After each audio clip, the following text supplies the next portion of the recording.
رب اشرح لي صدري ويسر لي أمري।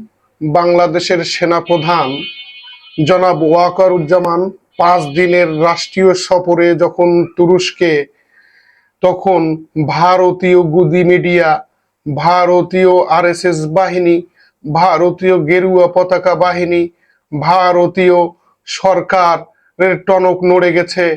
তারা রিপাবলিক বাংলা থেকে শুরু করে তাদের সোশ্যাল নেটওয়ার্কগুলিতে নানান ধরনের কুৎসা, নানান ধরনের অপবাদ বাংলাদেশের দিকে দেওয়া শুরু করেছে।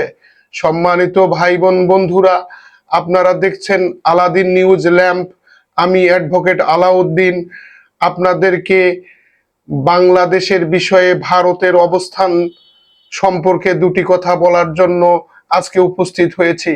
সম্মানিত ভাই বোন বন্ধুরা, আপনারা জানেন যে ভারতের স্বরাষ্ট্রমন্ত্রীর নাম হচ্ছে অমিত শাহ এবং কলিকাতার মুখ্যমন্ত্রী হলো শুভেন্দু। এই নরেন্দ্র মোদীর নির্দেশে আজকের দিনে এই অমিত শাহ এবং শুভেন্দু বাবু তিনি বাংলাদেশের সীমানা সংলগ্ন শিলিগুড়িতে এসে, বাংলাদেশের সীমানা সংলগ্ন করিডোরে শিলিগুড়ির গাছতলা নামক স্থানে বিএসএফ বাহিনীর সঙ্গে একটা মিটিং করেছে এবং সেই রুদ্ধদ্বার মিটিংয়ে কোনো তথ্য প্রচার হয়নি। তবে ভারতীয় মিডিয়া প্রচার করা শুরু করেছে যে স্বাধীন বেলুচিস্তান, স্বাধীন পাকিস্তানের অংশ যেমন বেলুচিস্তান পাকিস্তান থেকে আলাদা হয়ে যাচ্ছে, ঠিক একইভাবে বাংলাদেশ থেকে রংপুর এবং খুলনা আলাদা হয়ে যাবে। এই পরিস্থিতি তৈরি করার জন্য ভারত নানান ধরনের চক্রান্ত শুরু করছে। আমাদেরকে সতর্ক থাকতে হবে। সম্মানিত ভাই বোন বন্ধুরা, আপনারা জানেন যে যখন এই বিএনপি সরকার ক্ষমতায় আসে, সে শহীদ প্রেসিডেন্ট জিয়াউর রহমানের আমল থেকে শুরু করে আমাদের ম্যাডাম খালেদা জিয়া সরকার যখন ক্ষমতায় এসেছিল ঠিক তখনও, এবং বর্তমানে যখন মাননীয় তারেক রহমান যখন ক্ষমতায় আসছে ঠিক তখনও এই ভারতীয় সরকার, আরএসএস, বিজেপি এবং র মিলে তারা একটা ভাড়াটিয়া বিদ্রোহী গ্রুপ তৈরি করে এবং পার্বত্য চট্টগ্রামে পাঠায় দেয় এবং পার্বত্য চট্টগ্রামকে উত্তপ্ত করে রাখে। প্রত্যেক বিএনপি সরকারের আমলে দেখা গেছে, এই প্রত্যেক বিএনপি সরকারের আমলে তারা পার্বত্য চট্টগ্রামকে যেভাবে উত্তপ্ত করে, তারা কি চায় পার্বত্য চট্টগ্রামে, এই বিষয়টি আমাদেরকে বুঝতে হবে। সম্মানিত ভাই বোন বন্ধুরা, আপনারা শুনে খুশি হবেন যে আমাদের সেনাপ্রধান তিনি তুরস্কে সফরে গিয়ে তুরস্কের বাইকার কোম্পানি তিনি পরিদর্শন করেছেন।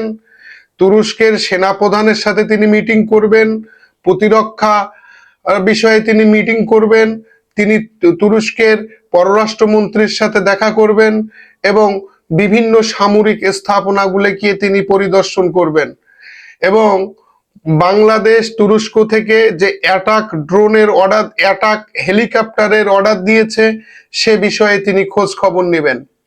ভারতের গুডি মিডিয়া বলা শুরু করেছে যে শহীদ প্রেসিডেন্ট জিয়াউর রহমানের ছেলে তারেক রহমান যখন বগুড়াতে তুরস্কের তৈরি সেই বাইকার স্থাপন করছেন, তারা দাবি করেন যে তুরস্কের একটা ড্রোন যদি বগুড়ার আকাশে উড্ডয়ন করে ঘোরাঘুরি করার দরকার নাই, সেটা যদি স্থির হয়ে দাঁড়িয়ে থাকে তাহলে দেখা যাবে এদিকে শিলিগুড়ি 300 কিলোমিটার কভার করবে। অর্থাৎ দিন রাত 24 ঘন্টা, এই 24 ঘন্টা রাতের বেলায় ঝকঝকা ছবি দেবে।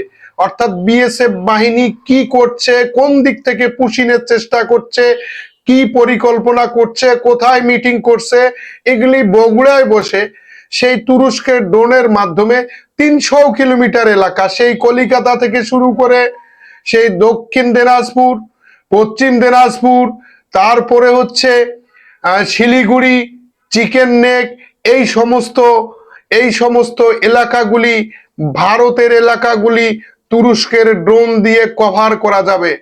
দাদা বাবুদের ধুতি নষ্ট হয়ে গেছে, দাদা বাবুদের ধুতি খুলে গেছে।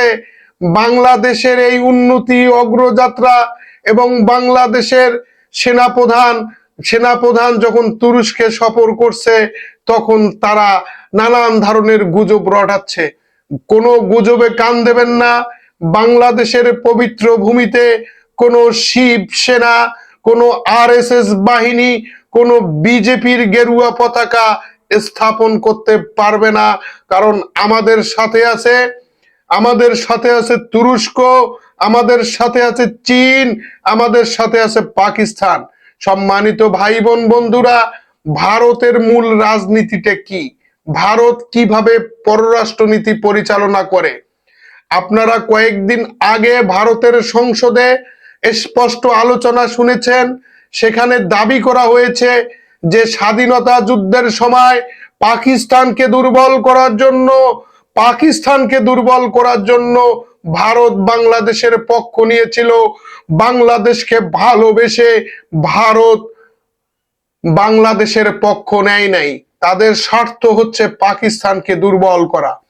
ঠিক একই কায়দায় বেলুচিস্তানে তারা তাদের ভাড়াটিয়া বাহিনী প্রেরণ করেছে, তাদের আরএসএস বাহিনী প্রেরণ করেছে এবং বেলুচিস্তান নিজেকে স্বাধীন বলে দাবি করতেছে এবং পাকিস্তানি সেনাদের উপরে তারা আক্রমণ করছে। যতই স্বপ্ন দেখুক ভারত, বেলুচিস্তানকে তারা স্বাধীন করতে পারবে না। বাংলাদেশের সীমানা থেকে রংপুর এবং খুলনাকে তারা বিচ্ছিন্ন করতে পারবে না।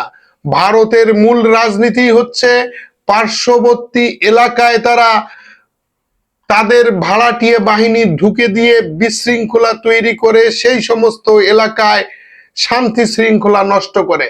সম্মানিত ভাই বোন বন্ধুরা, আপনাদেরকে যে কথাটি না বললেই নয়, আমাদের মাননীয় প্রধানমন্ত্রী তারেক রহমানের উদ্দেশ্যে আমি একটা কথা বলতে চাই। আমি অত্যন্ত ছোট মানুষ।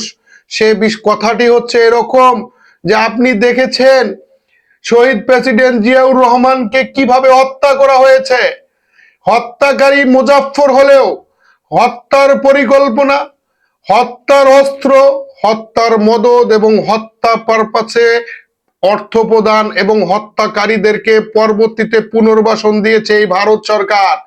ভারতের ভেতর থেকে অস্ত্র নিয়ে এসে আমাদের মহান নেতা শহীদ প্রেসিডেন্ট জিয়াউর রহমানকে হত্যা করা হয়েছে।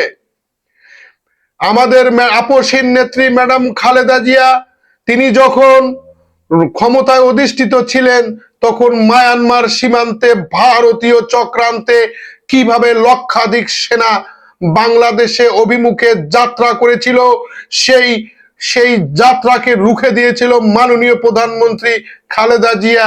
1 লক্ষ সেনা তিনি সেই মায়ানমার সীমান্তে পাহারাদার হিসেবে বসিয়েছিলেন। বর্তমানে আমাদের জনাব তারেক রহমান যখন একের পর এক পররাষ্ট্রনীতিতে সাফল্য লাভ করছে তখন ভারতের গুডি মিডিয়া নানান ধরনের চক্রান্ত শুরু করেছে। আমি মাননীয় প্রধানমন্ত্রীকে অনুরোধ করব, আপনি প্রোটোকল ভালোভাবে নেন।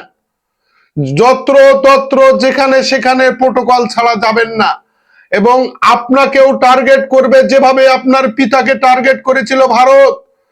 আজকে যদি আপনি সাধারণ মানুষের মতো হযরত ওমরের মতো ঘুরে বেড়ান তাহলে আপনার জীবনের নিরাপত্তা হুমকির মুখে থাকবে। আপনাকে প্রয়োজন আছে বাংলাদেশে। আগামীর বাংলাদেশে আপনি থাকলে এই ভারত কখনো বাংলাদেশের দিকে চোখ তুলে তাকাতে পারবে না। আপনার পররাষ্ট্রনীতির সাফল্য সারা পৃথিবীকে বিমোহিত করেছে। আপনার নামে জয় জয়কার উঠেছে। এইরূপ পরিস্থিতিতে আপনি এখন টার্গেট হয়ে গেছেন ভারতের প্রধান শত্রু হিসাবে। আপনি সঠিক সিদ্ধান্ত নিয়েছেন যে ভারত সফর আপনি এখন করবেন না। এই সিদ্ধান্তের জন্য আপনাকে ধন্যবাদ। কিন্তু আপনি যত্রতত্র প্রোটোকল ছাড়া যখন তখন যেখানে সেখানে আপনি যাবেন না।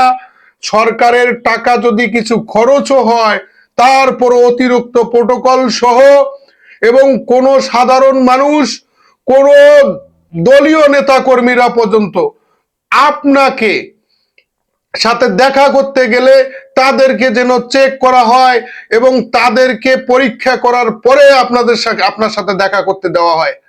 আপনি বাংলাদেশের সম্পদ ভারত টার্গেট করে ফেলেছে, তাদের পররাষ্ট্র নীতি আজকে বিপর্যয়ের মুখে। وقل جاء الحق وزهق الباطل إن الباطل كان زهوقا